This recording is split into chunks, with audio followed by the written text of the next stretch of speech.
इस वीडियो में मैं आपको बताऊंगा टॉपकॉन की GM सीरीज से सेटिंग आउट कैसे करते हैं।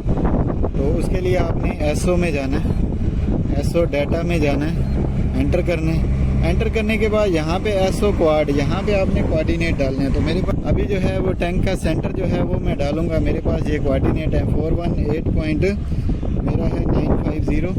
तो मैं इधर में ये लास्ट पे चेंज कर दूंगा इसको, यहाँ से बैक स्पेस पे जाके 950 और फिर नीचे आ जाएंगे, वो है 164.2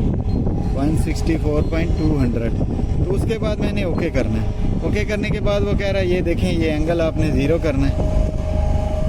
तो आपका पॉइंट जो है ये देखें एंगल से ऊपर लिखा हुआ है 16 मीटर 75 सेंटी 9 मिली। तो आपका पॉइंट जो है वो वहाँ पे पड़ा हुआ है उस जगह पे। अभी अपना असिस्टेंट को मैं वहाँ पे भेजूँगा। खालिद सामने आओ, थोड़ा सामने आओ, अभी मैं मेजर करूँगा। तो ये देखें वो कह रहा है 45 सेंटी 7 मिली पीछे जाना है। तो अभी हम क्या करेंगे, आधा मीटर पीछे जाओ।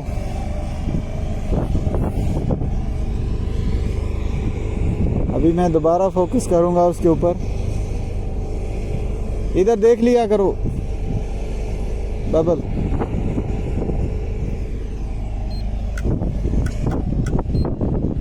तो अभी 10 सेंटी आगे, 10 सेंटी आ गया। अभी ये 2 मिली के अंदर आ गया, 2 मिली आगे मारो।